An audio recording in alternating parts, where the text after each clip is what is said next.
अट्टे कंबेला टट्टे कच्चा पड़ट संसारा दिट्ट सलत सारा सिद्धा सिद्धि मम दिसंतो सिद्धा सिद्धि मम दिसंतो नमो अरिहंताणं नमो सीताणं नमो अरिहंताणं नमो जयाणं नमो लोहिसविसावणं नमो लोहिसविसावणं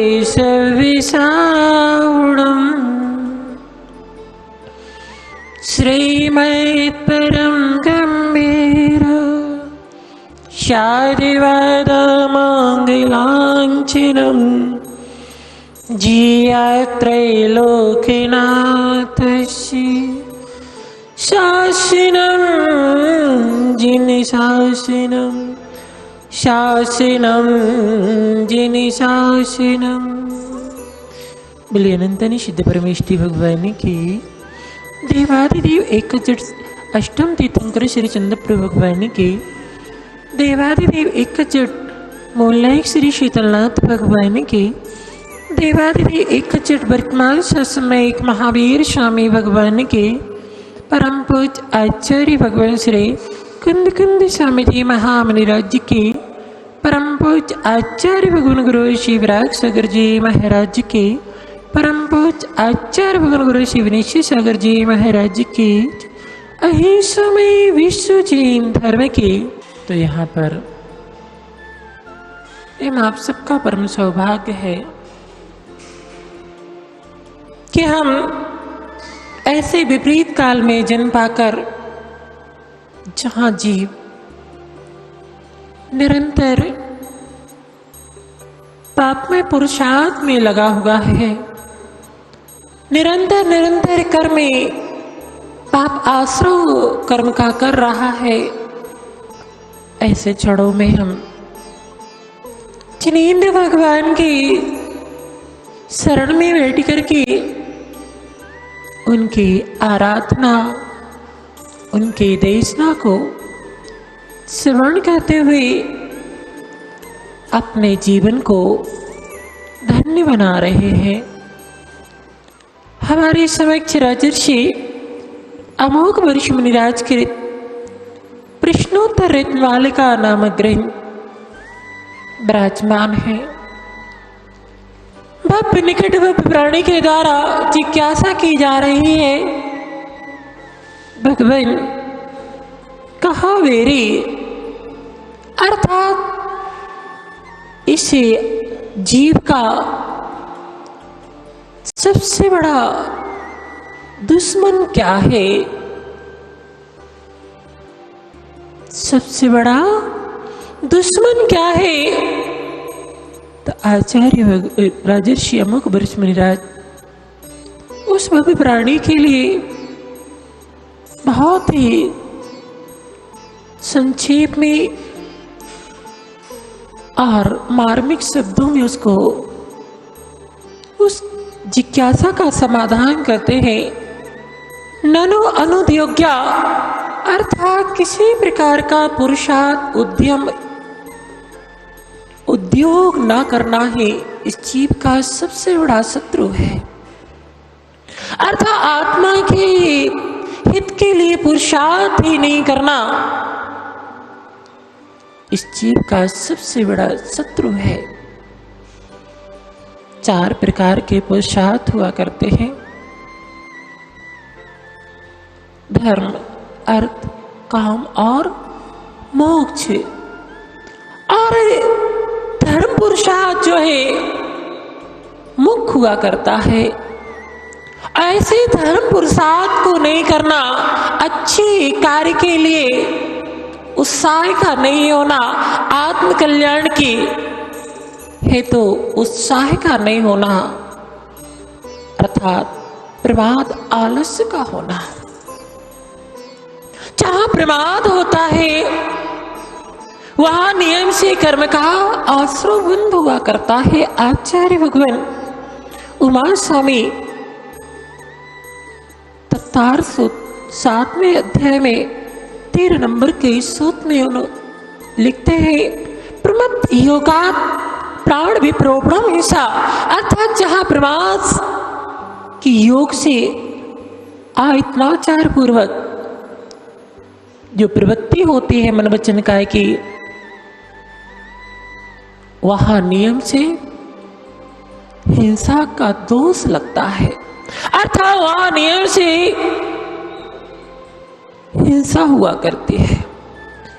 इतना चार पूर्वक प्रवृत्ति, सावधान पूर्वक प्रवृत्ति जहां होती है, धर्म के कार्य आत्मत के कार्य में जहां रुचि हुआ करती है, हर समय उस कार्य को करने के लिए, धर्म पुरुषार्थ को करने के लिए, आत्महित के कार्य को करने के लिए, आत्मा के हित के पुरुषार्थ को करने के लिए जीव के अंदर में रुचि हुआ करती है, वहां नियम से पुण्य का आश्रय होता है। और जहां आत्महित के लिए रुचि हुआ करती है, आप मंदिर में दर्शन करने के लिए आए हैं, अगर आप अरुचि पूर्वक आ रहे हैं, आपके भाव नहीं है और आप आ रहे हैं, तो आपको पुण्य आश्रय नहीं होता है। भोग के कार्यों में आप रुचि पूर्वक लगते हैं, उसमें रुचि होती है। अच्छे कार्यों में रुचि का नहीं होना क्या है? प्रमाद है। एक उद्यम होता है, एक ऊधम होता है। उद्यम यानी पुरुषार्थ, अच्छे कार्य के लिए हर समय तत्पर रहना, उसमें लगना, ये तो है उद्यम यानी पुरुषार्थ। और एक कहलाता है ऊधम। ऊधम तो जानते ना? ऊधम बच्चे लोगों का काम क्या है? ऊधम मचाना। अज्ञानी होते हैं, ऊधम मचाना उनका कार्य है। ऐसे ही जो अज्ञान रूप पुरुषार्थ चल रहा है, जो अज्ञान रूप पुरुषार्थ चल रहा है, जो आत्मा से विपरीत पुरुषार्थ चल रहा है, वो सब ऊधम है। आप अपने बच्चों को बोलने लगते हैं, बच्चा बेटा बड़ा हो गया है, अब ऊधम नहीं करते। क्या नहीं करते? ऊधम नहीं मचाते, बड़ा हो गया है। यानी यही तो जिनवाणी कह रही है, यही तो आपके गुरु कह रहे कि अब तुम सियाने हो गए। कैसे हो गए? सियाने हो गए, बड़े हो गए। अब ऊधम नहीं करना चाहिए, उद्यम करना चाहिए। जितना भी पाप के आश्रय पुरुषार्थ है, वो सब ऊधम है, कर्म का आश्रय कराने वाला है, आत्मा का अहित कराने वाला है। और जितना आत्मा के हित रूप धर्म रूप पुरुषार्थ है, वो सब उद्यम है। अब ऊधम ज्यादा मचाते हैं कि उद्यम ज्यादा करते हैं? क्यों? उद्यम करते हो कि ऊधम करते हो? ज्यादा क्या करते हो? ऊधम। जितना भी धर्म पुरुषार्थ और आत्मा के हित से विपरीत कार्य है, वो सब ऊधम है, अज्ञान रूप प्रवृत्ति है, कर्म का आश्रय कराने वाली है, संसार में दुखों को देने वाली है। उद्यम। समझदार हो गए तो उद्यम करना चाहिए, आत्मा का हित रूप पुरुषार्थ करना चाहिए। वास्तव में उद्यम ही व्यक्ति को जो है अपने मंजिल को प्राप्त कराने वाला होता है, ऊधम मंजिल से दूर कराने वाला होता है। समझदार है। आप लोग छहढाला में भी पढ़ते हैं, यह मानुष पर्याय सकुल सुनवो जिनवाणी, यह विधि गए मिले ना सुमण जो उदित समाने। जैसे उदती उदती उदती यानी समुद्र में मणि को फेंक देने के बाद पुनः उसका प्राप्त करना बहुत दुर्लभ होता है। ऐसे ही ये मनुष्य पर्याय, आपको ये दुर्लभ मनुष्य पर्याय प्राप्त हुए और इस मनुष्य पर्याय को प्राप्त करके और आप ऊधम करने में लगे रहे, कर्म का आश्रय करने रूप पुरुषार्थ में लगे रहे, तो ये मनुष्य पर्याय पुनः प्राप्त होना उस मणि के समान है जिसको समुद्र में फेंक देने के बाद पुनः प्राप्त करना बहुत दुर्लभ होता है। तो ऐसे मनुष्य पर्याय को प्राप्त करके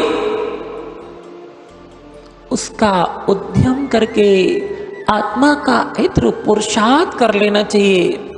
इसी में मनुष्य पर्याय की सार्थकता है, वरना उस मणि को प्राप्त करने के बाद अज्ञानी जिस प्रकार से उस समुद्र में फेंक देता है, उसको पुनः प्राप्त करना मुश्किल है। ऐसे मनुष्य पर्याय पुनः प्राप्त करना बहुत दुर्लभ है। दुर्लभ लही जो चिंतामणि, त्यों पर्याय लही त्रिस्तणे।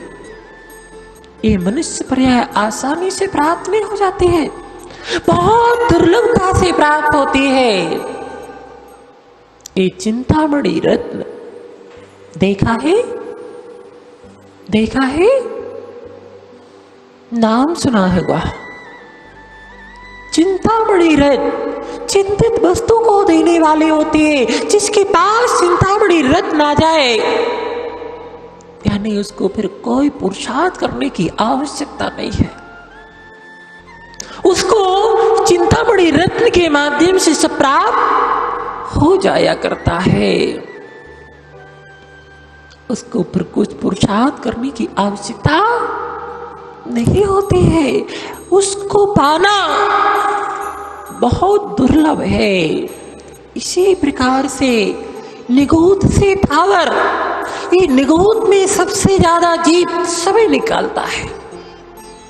सबसे ज्यादा जीव चारों गतियों में 84 लाख योनियों में भ्रमण करता है। सबसे ज्यादा समय इसका निगूढ़ अवस्था में निकलता है। दो कोड़ा कोड़ी सागर के लिए 30 पर्याय प्राप्त होती है। दो कोड़ा कोड़ी सागर के लिए 30 पर्याय प्राप्त हुए हैं। अगर इसमें आपने उद्यम कर लिया तो ज्ञानी आत्मा का कल्याण कर लेगा, और इसमें उद्यम नहीं कर पाए तो पुनः उसमें चला जाता है।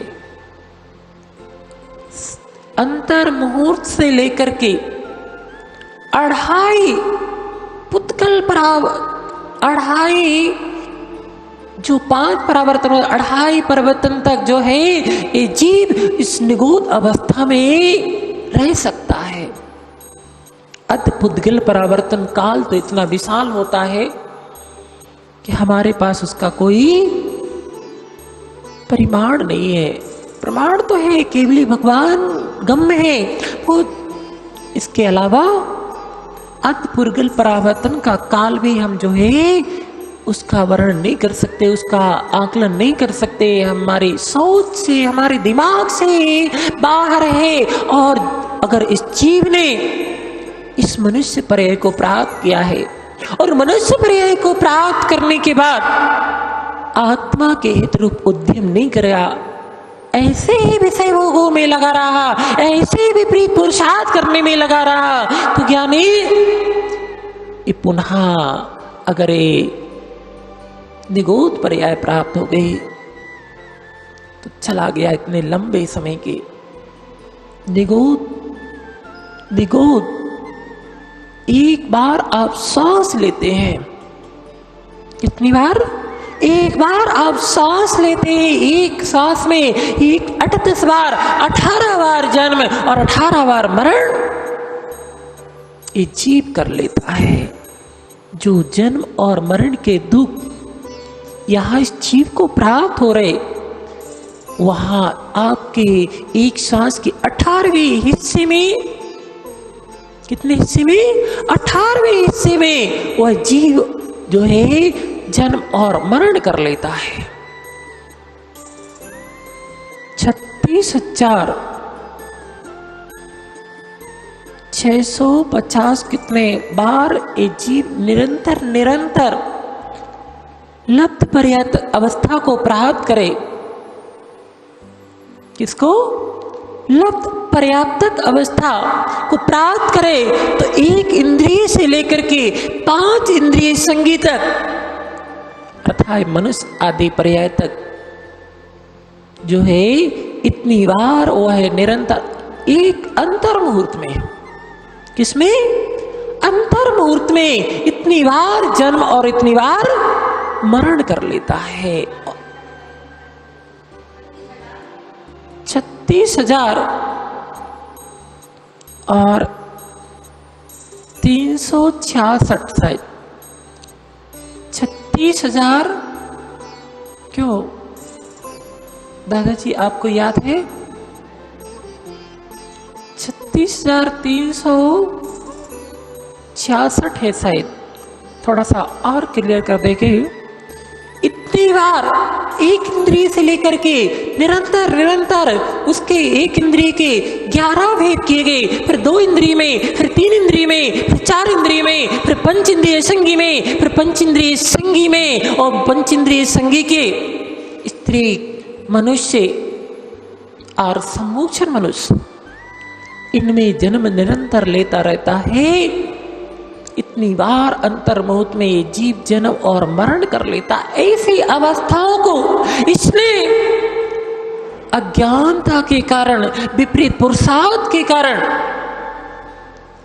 ऐसी अवस्थाओं को प्राप्त करके ऐसे दुखों को प्राप्त किया है। उस निगोद से निकलना और 2 इंद्रिय से तृष्णा प्रारंभ होती है, उस 2 इंद्रिय आदि अवस्था को प्राप्त करना इतना दुर्लभ है कि जैसे उस चिंतामणि रत्न को समुद्र में फेंकने के बाद में पुनः उसका प्राप्त हो जाना इतना दुर्लभ होता है, ऐसे ही स्थावर एक इंद्रिय से लेकर के तृष्णा को प्राप्त करना अति दुर्लभ है। और आप ऐसी पर्यायों को प्राप्त करके सर्वश्रेष्ठ अवस्था को आपने प्राप्त कर लिया है।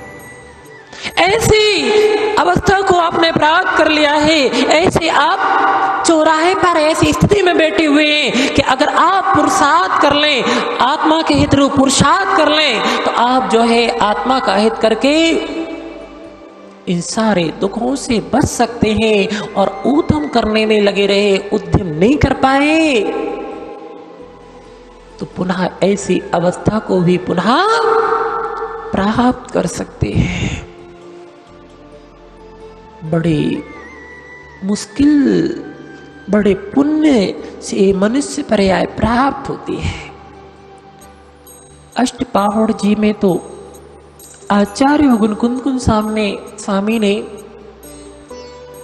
यहां तक लिखा है कि जैसे समुद्र होता है इतना विशाल होता है। कितना विशाल होता है? आगम में इसका परिमाण है, मगर हमारे पास इसका कोई माप नहीं है। इतना गहरा होता है, इतना विशाल होता है, इतना विशाल उसमें जल होता है। और उस समुद्र में, समुद्र की एक छोर पर, समुद्र की एक छोर पर वो आप लोगों ने देखा हो, बैलगाड़ी देखी? बैलगाड़ी होती है। बैलों को जब गाड़ी में लगाते हैं तो उनके ऊपर कंधों पर एक ज्वारी जानते हैं? आप तो जानते होंगे। आदर्श भैया, बैलगाड़ी में बैलों को चलाने के लिए, हल में बैलों को चलाने के लिए उनके ऊपर ज्वारी, कंधों पर ज्वारी रखी जाती है। 2 लकड़ियों के बीच में उसका गला रहता है जिससे भाग नहीं पाए, और उसमें एक छेद होता है ज्वारी में, उसमें वो सेल डाली जाती है, सेल डाली जाती है जिसके कारण वो भाग नहीं पाते हैं, उसमें चलते रहते हैं। ऐसे कोई विद्याधर नहीं, कोई देव ज्वारी को लेकर के समुद्र के एक छोर पर डाले और उस सेल को दूसरे छोर पर डाले और दोनों का समुद्र में जाकर, इतनी विशाल गहराई में जाकर के दोनों का मिल जाना, अर्थात वो सेल का उस ज्वारी के छेद में चला जाना। सरल है कि कठिन है? एक छोर पर ज्वारी को डाला जा रहा है, दूसरे से छोर पर सेल को डाला जा रहा है और दोनों समुद्र में जाकर के मिल जाना, उस ज्वारी के छेद में सेल का चला जाना। आचार्य भगवान कह रहे जैसे वो बहुत दुर्लभ है, कभी कदाचित ऐसा हो जाए, बहुत दुर्लभ है। ऐसे ही ये मनुष्य पर्याय को एक बार प्राप्त करने के बाद दोबारा प्राप्त करना बहुत दुर्लभ है। ऐसे दुर्लभ मनुष्य पर्याय को पाकर यहाँ कह रहे यह मनुष्य पर्याय सुकुल सुकुल उच्चकुल उच्चकुल उच्च पुरुषार्थ सहित जो जीव होता है, अच्छे पुरुषार्थ करने वाला जीव होता है, ऐसे अच्छे पुरुषार्थ करने वाले कुल में जन्म लेना बहुत दुर्लभ है। ऐसा आपको उच्च कुल मिला है, यानी आप भगवान के भक्ति करने के आपके भाव बन रहेंगे, उनके आप दर्शन करने के आपके भाव बन रहेंगे, उनकी पूजा आराधना करने के भाव बन रहेंगे, यानी आपका बहुत पुण्य क्रम का योग है, उदय है। तो ये उच्च जीव होते हैं, उच्च पुण्य कर्म का, श्रेष्ठ पुण्य कर्म का उदय होता है, तभी जाकर के ये स्थिति उस जीव की बनती है। तो ये उच्च सुकुल और सुनबो चिन्वाणी भाव नहीं हो पाते हैं अगर पुण्य कर्म का उदय नहीं होता है। यहाँ वहां की पाप के आश्रवभूत कार्यों में लगना, उन बातों को, विकताओं को सुनने में लग जाना, इसमें लग करके समय को नष्ट कर देता है, मगर जिनवाणी की श्रवण करने के भाव नहीं हो पाते हैं। बहुत पुण्य कर्म का उदय होता है कि जिनवाणी की सुनने के भाव हो पाते हैं। तो ये उत्तम कुल और जिनवाणी को सुनना बहुत पुण्य से जो है भाव बनते हैं, वो सुन पाता है। जिनवाणी को सुन भी लिया तो अपने जीवन में उतार पाना भी उससे भी कहीं दुर्लभ होता है, बहुत कठिन होता है। और जीवन में उतार करके उसे जिनवाणी के बताए हुए मार्ग पर बढ़ करके अच्छी तरह से उसका पालन करना भी बहुत दुर्लभ होता है। ऐसे दुर्लभ से दुर्लभ उस बोधि को प्राप्त करना होता है। दुर्लभ से दुर्लभ है चेतन बोधि ज्ञान पावे, पाकर केवल ज्ञान नहीं फिर इस भाव में आवे। बहुत दुर्लभ है सब, यानी इसे मनुष्य पर्याय की सार्थकता उस दुर्लभ मोदी को प्राप्त करने में लगा देने में ही इस जीवन की सार्थकता है। और बाकी इस बोधि को छोड़ करके, आत्मा के हित के पुरुषार्थ को छोड़ करके, धर्म पुरुषार्थ को छोड़ करके ऊधम करने में लग जाना, इस जीवन की निस्सारता है। यहां पर आचार्य भगवान सोम प्रभुचार्य स्वामी कृत सुक्ति मुक्तावली एक ग्रंथ है, एक छोटी कृति है। उसमें आचार्य भगवान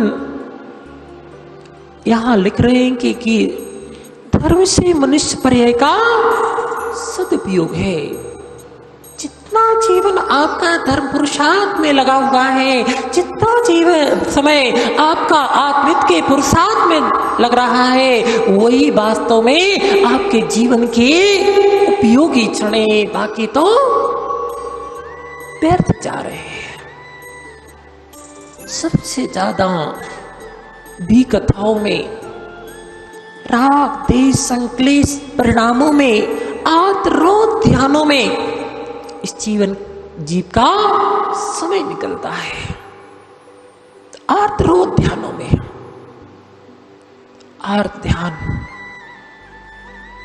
ध्यान जानते ना, उसके 4 भेद किए, इष्ट वियोग, अनिष्ट योग, पीड़ा चिंतन और निदान। इसमें समय निकल रहा है। इष्ट वियोग, हमारी जो रुचिकर वस्तु थी, हमारे लिए अच्छी वस्तु लग रही थी, उस वस्तु का हमसे वियोग हो गया या वियोग ना हो जाए, उसके बारे में जीव निरंतर संक्लेश ध्यान करता रहता है। उसमें ही सबसे ज्यादा समय निकलता। अनिष्ट योग, असाता कर्म के उदय से जो वस्तु हमारे लिए अहितकारी है, जो वस्तु हमारे लिए अच्छी नहीं लग रही है, उसका संयोग हो गया। किस कर्म से हुआ? असाता कर्म के उदय से हुआ। उसके बारे में सोच रहा है, कब इस मुझसे दूर हो, कब इससे दूर हो, ये कब हमसे दूर हो। और अनिष्ट संयोग नाम का ध्यान चल रहा है। पीड़ा चिंतन, असाता कर्म के उदय से कोई दुख हो गया, कोई रोग हो गया, कोई परेशानी हो गई, उसी के बारे में सोच रहा है। क्या होगा, कैसे ये दूर हो। अब एक हो गया है तो क्या होगा हमारे जीवन का, उसमें संक्लेश परिणाम चल रहे, और इसमें जीवन जो है उसके जीवन के क्षणों का जो है दुरुपयोग हो रहा है, पाप के आश्रयभूत पुरुषार्थ में लग करके, और जो है इस क्षणों को नष्ट कर रहा है। निदान,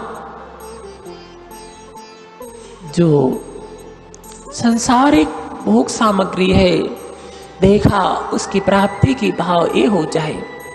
भगवान के पास आने के बाद में भी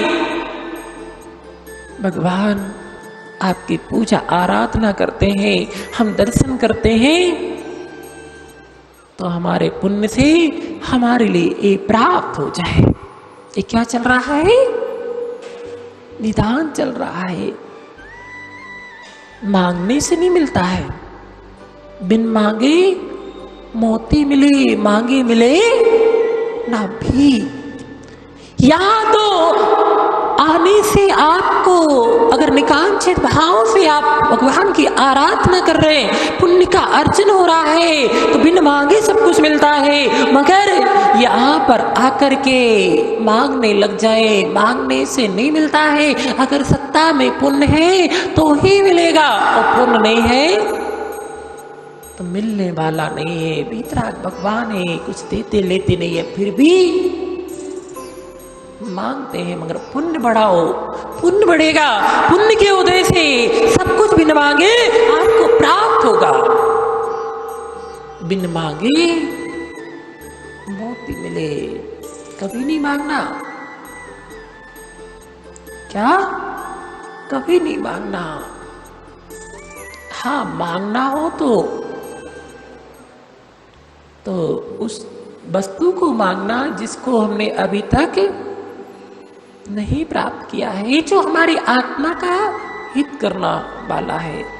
पढ़ते ना, आचार्य वंदना होती है, कोई भक्ति पढ़ते हैं तो अंचेमी, पूज्यमी, बंधामी, नमस्सामी, दुःखखो, कम्मखो, वो हिलाओ सुगई गमनम समाई मरणम जिन गुण संपत्ति हो दुबंचम।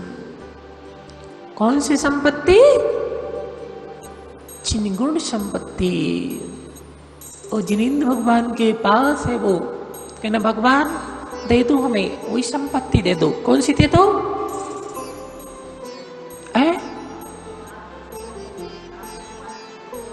हाँ, ये भावना होना चाहिए कि भगवान जिस गुणों को, जिस गुण रूपी संपत्ति को आपने प्राप्त कर लिया है, हे भगवान वो गुण रूपी संपत्ति हमारे पास में विद्या नहीं, वो गुण रूपी संपत्ति हमारी प्राप्त हो कि भगवान की प्राप्त हो। हाँ भगवान आपने प्राप्त कर लिया, हम तो नहीं करेंगे, आप दे दो अपनी संपत्ति। दे देंगे? नहीं देंगे। तो भगवान के पास वो मांगो कि भगवान जिस गुण को, गुण रूपी संपत्ति को, उस निधि को आपने प्राप्त कर लिया है, हे भगवान वो गुण रूपी संपत्ति हमारी मुझे भी प्राप्त हो। मांगो, ये वस्तु मांगो। दुख को मेरे दुखों का क्षय हो, कर्म को कर्मों का क्षय हो, मोह लाओ अर्थात बोधि रत्नत्रय की प्राप्ति हो, सुगति में गमन हो। उस गति के बारे में भी कामना नहीं करना जिस गतियों को हमने अनेकों बार प्राप्त किया है। कामना करना तो उसे पर्याय के लिए करना कि जो पर्याय थोड़े समय बाद उस जीव को उस वहां से आकर के कल्याण का प्राप्त कराने वाली है। ऐसी अवस्था को, ऐसी अवस्थाएं जिसको इस जीव ने प्राप्त नहीं किया, जो जीव इस अवस्थाओं को प्राप्त कर लेता है तो कुछ ही भवों में, 1 2 3 अधिक से अधिक 4 भवों में फिर प्राप्त करता है। पता है ऐसी कौन सी पर्याय है? ये सब तो बहुत बार। एक तो सत्सिद्ध अवस्था है, उसको कभी इस जीव ने प्राप्त किया है? नहीं किया है। एक लोकांतिक देव है, उस अवस्था को भी एक भव अवतारी, सर्वा सिद्धि के देव एक भव अवतारे, 5 अनुत्तर के देव ज्यादा ज्यादा 1 या 2 भव अवतारी, सर्वा सिद्धि के तो 1 भव अवतारी होते। जो जितने भी दक्षिणेंद्र हैं वो सब 1 भव अवतारी, और स्त्री पर्याय में भी सची सौधर्म इंद्राणी 1 भव अवतारी, लोकपाल आदि 1 भव अवतारी, और तीर्थंकर की मां वो भी स्त्री है, वो भी ज्यादा समय संसार में नहीं रहती है। तो कामना भी करो, भव की भी कामना करो, तो ऐसे भवों की इच्छा करो कि ऐसे भव प्राप्त हो कि वो ज्यादा समय संसार में नहीं रहता है। और मांग रहे तो ऐसी वस्तु मांग रहे कि जिसको अनेकों बार प्राप्त किया। भुक्तोर्जिता मोहर मोहन माया सर्वे भी पुद्गला उच्चिष्टेश्व मन विज्ञस्ता, इस प्रह आचार्य गुण पूजपा स्वामी स्टोप देश में कह रहे हैं। भुक्तोर्जिता मोहर मोहन अर्थात इस जीव ने मोह के कारण, ऐसा कोई पुद्गल का पिंड नहीं है जिसको अपनी इंद्रियों का विषय ना बनाया हो। वो इस भोग सामग्री की कामना कर रहे हैं, जो अनेकों बार ग्रहण करके छोड़ दिया है। उच्छिष्ट उच्छिष्ट उच्छिष्ट यानी जो खाने के बाद में बमन कर दिया जाता है, जिसको आपने अपने इंद्रियों का विषय बना लिया है, विषय बनाने के बाद में छोड़ दिया है, वो सब क्या है? क्या है? भोजन करने के बाद में और बमन कर देते हैं तो वो क्या कहलाता? उच्छिष्ट कहलाता। ऐसे जिन 5 इंद्रिय के विषयों को आपने अनेकों पर्यायों में अनेक बार प्राप्त करके उसको छोड़ दिया है, वो सब क्या है? उच्छिष्ट है। और उसी की कामना करना, वही भगवान के सामने आकर के मांगना, ये तो महान अज्ञानता है। क्या है? महान अज्ञानता है। उसी के बारे में कामना करना उच्छिष्ट के समान है। यानी मांगो तो वो मांगो कि जिसे हमने अभी तक प्राप्त नहीं किया है। अगर उसको प्राप्त कर लिया होता तो ये जीव नियम से ऐसे कलिकाल दुखमा काल में जन्म नहीं लेते हैं।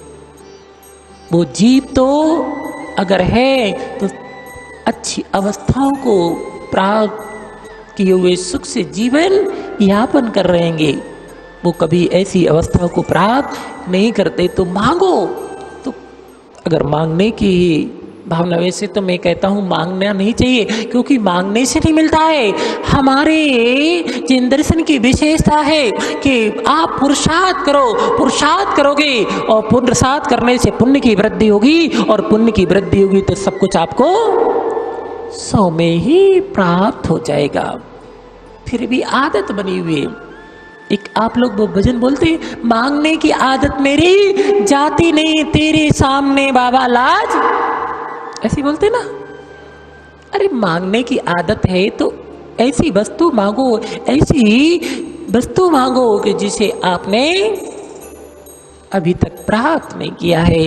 तो आचार्य भगवान कह रहे कि धर्म से मनुष्य पर्याय का सदुपयोग है। शरण थाले चिपति सारजा पाद शौचम विदत्ते पीयूषेण प्रवरकरणम वाह यत्येन्द्र भारम चिंता रत्नम विकृति करात बाहि सौडाय नाथम यूं दुष्प्रापम गम्यति मुधा मर्त जन्म प्रमत्तः।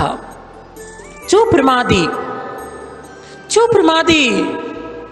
चीप दुष्प्राप्त मर्त्य जन्म मुग्धा गम्यति, दुर्लभ मनुष्य जन्म को पाकर के, ऐसे दुर्लभ मनुष्य जन्म को पाकर के और व्यर्थ में गमा देते हैं, उनके लिए यहाँ पर आचार्य भगवान कह रहे सासर्ण थाले रजाचिपति, वह सोने की थाली में धूल डालता है। कौन सी थाली में? स्वर्ण की थाली में।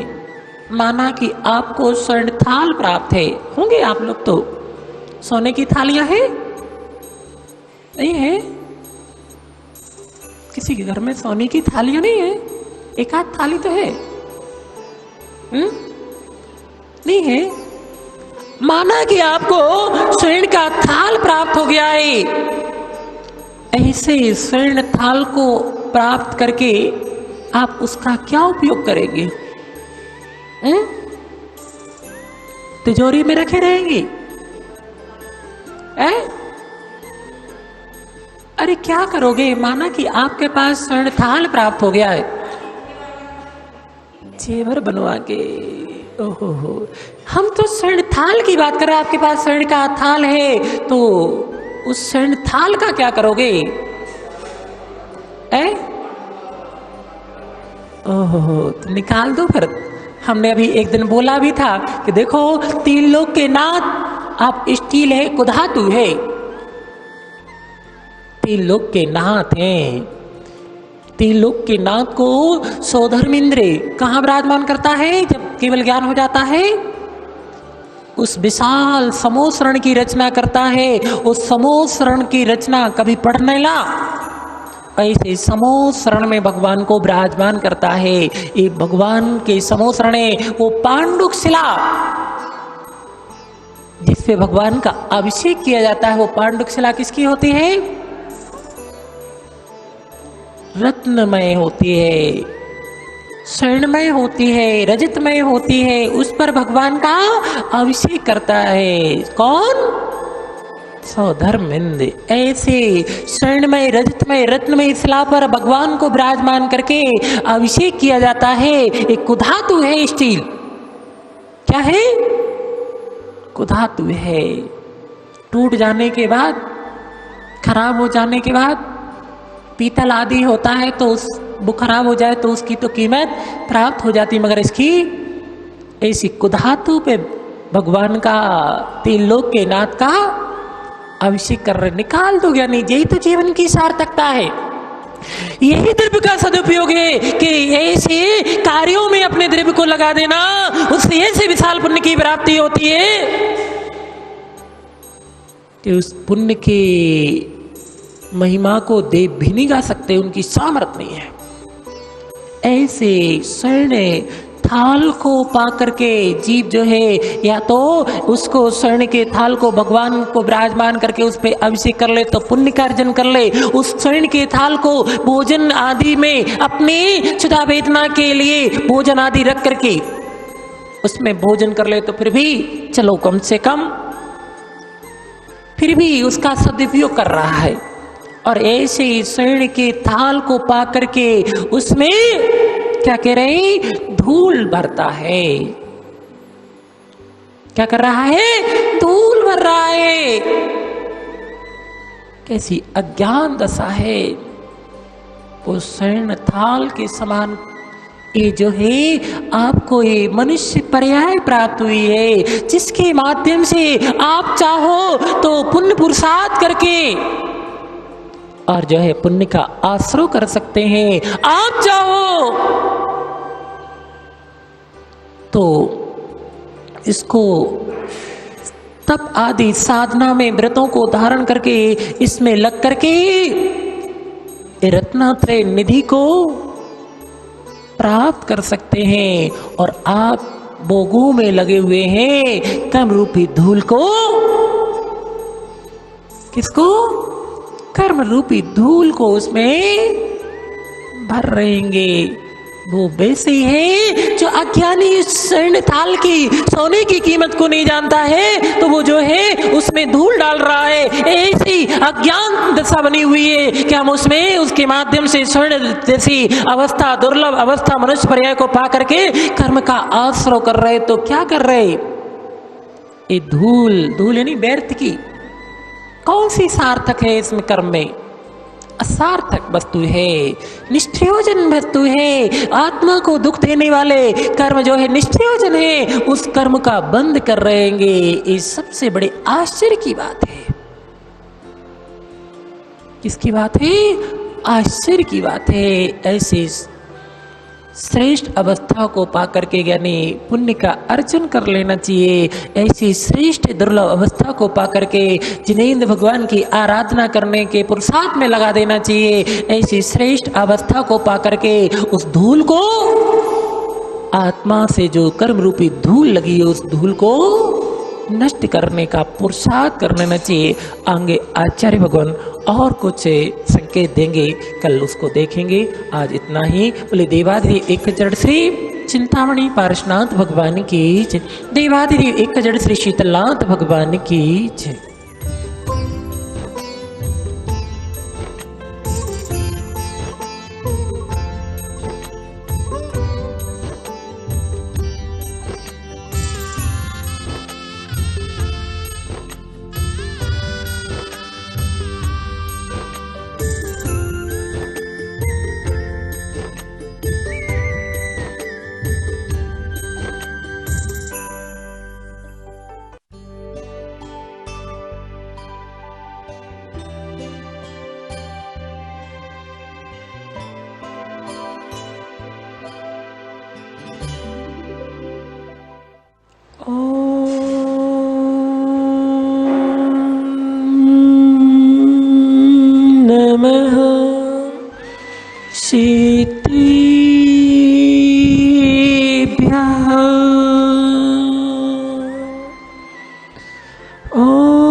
पड़ट संसारा दिट सलत सारा सिद्धा सिद्धि मम दिसंतो सिद्धा सिद्धि मम दिसंतो नमो अरिहंताणं नमो सीताणं नमो नमो जयाणं नमो लोहिस विशाहुणं नमो लोहिस विशाहुणं श्रीमत् परम गंभीर शादिवाद मंगलांचनम् जिया त्रैलोक्यनाथस्य शासनं जिनिशासनं शासनं जिनिशासनं। बोलिए अनंतनी सिद्ध परमेष्टि भगवान की। देवादिदेव एक जट अष्टम तीर्थंकर श्री चंद्रप्रभु भगवान की। देवादिदेव एक जट मूलनायक श्री शीतलनाथ भगवान की। देवादिदेव एक जट वर्तमान समय एक महावीर स्वामी भगवान के। परम पूज आचार्य भगवान श्री कुंद कुंद स्वामी जी महामुनि राज्य के। परम पूज आचार्य भगवान गुरु शिवराज सागर जी महाराज के। परम पूज आचार्य भगवान गुरु शिवनेशी सागर जी महाराज के। अहिंसामय विश्व जैन धर्म के। तो यहाँ पर आप सबका परम सौभाग्य है कि हम ऐसे विपरीत काल में जन्म पाकर, जहाँ जीव निरंतर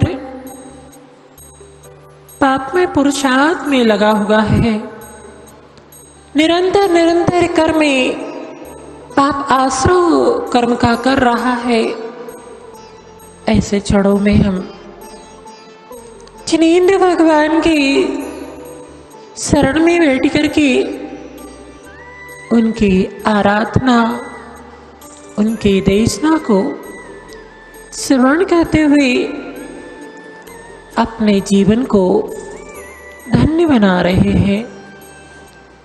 हमारे समक्ष राजर्षि अमोघ वर्ष मुनिराज कृत प्रश्नोत्तर रत्नमालिका नामक ग्रंथ विराजमान है।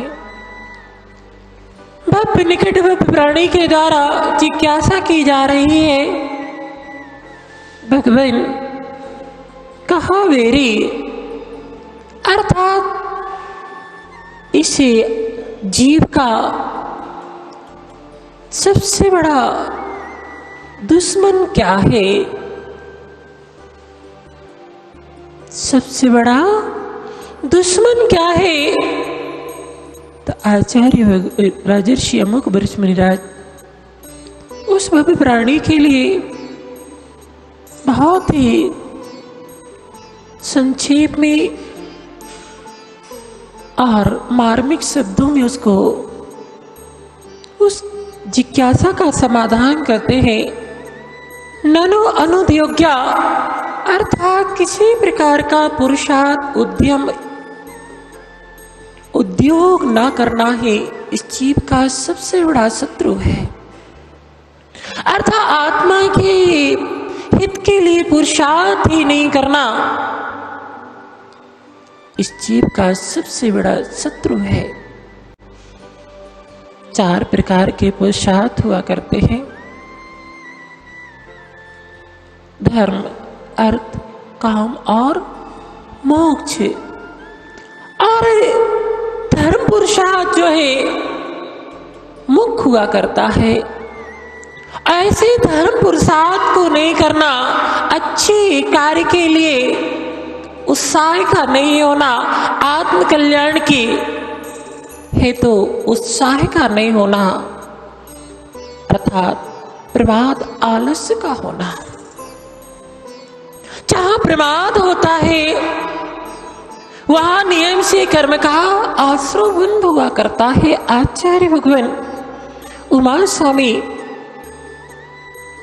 तत्तार सूत 7वें अध्याय में 13 नंबर के सूत में उन्होंने लिखते हैं, प्रमत योगात प्राण विप्रोपणम हिंसा, अर्थात जहां प्रमाद की योग से आयतनाचार पूर्वक जो प्रवृत्ति होती है मन वचन काय की,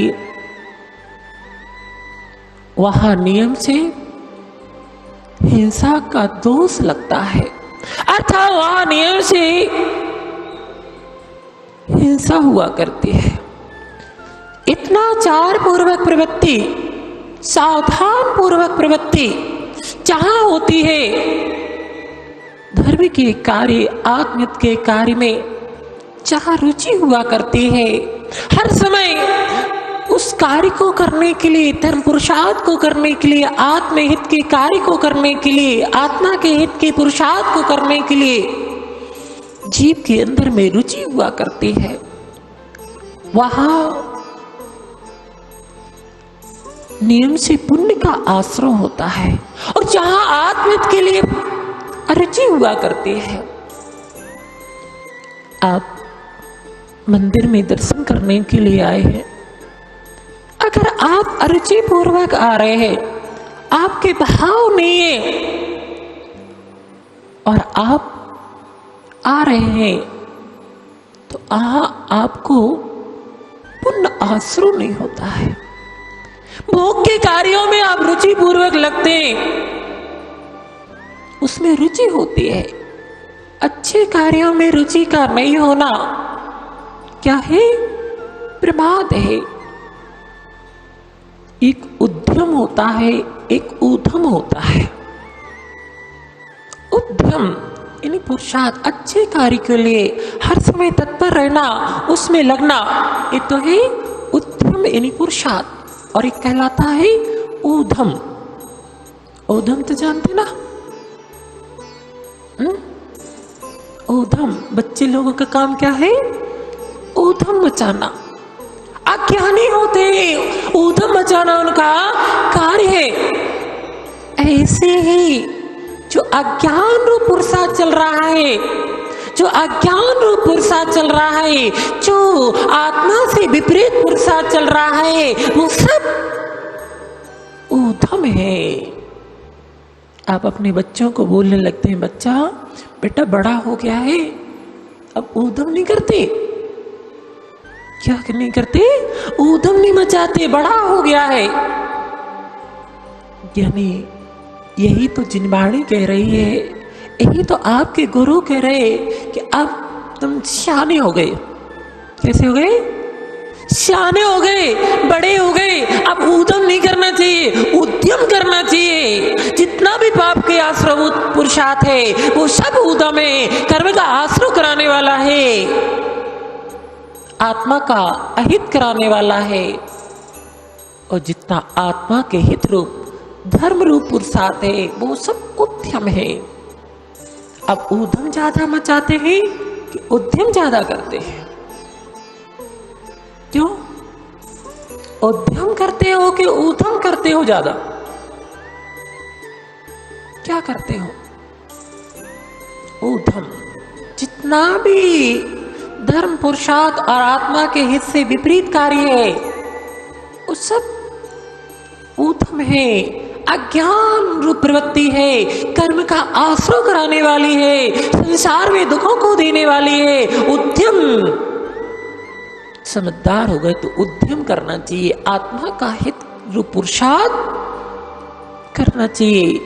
वास्तव में उद्यमी व्यक्ति को जो है अपने मंजिल को प्राप्त कराने वाला होता है, ऊधम मंजिल से दूर कराने वाला होता है। समझदार है।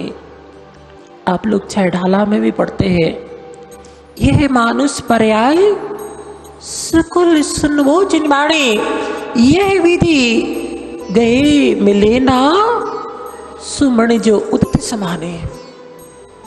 जैसे उदती उदती उदती यानी समुद्र में मणि को फेंक देने के बाद पुनः उसका प्राप्त करना बहुत दुर्लभ होता है। ऐसे ये मनुष्य पर्याय, आपको ये दुर्लभ मनुष्य पर्याय प्राप्त हुए, और इस मनुष्य पर्याय को प्राप्त करके और आप ऊधम करने में लगे रहे, कर्म का आश्रय करने रूप पुरुषार्थ में लगे रहे, तो ये मनुष्य पर्याय पुनः प्राप्त होना उस मणि के समान है, जिसको समुद्र में फेंक देने के बाद पुनः प्राप्त करना बहुत दुर्लभ होता है। तो ऐसे मनुष्य पर्याय को प्राप्त करके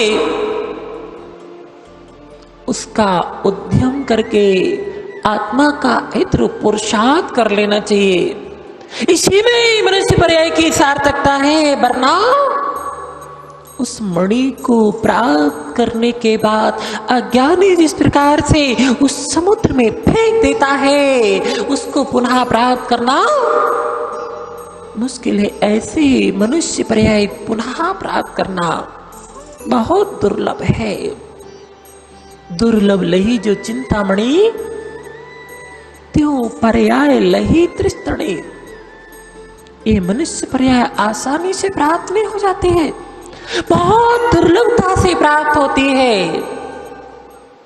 ये चिंतामणि रत्न देखा है, देखा है, नाम सुना होगा। चिंतामणि रत्न चिंतित वस्तु को देने वाले होते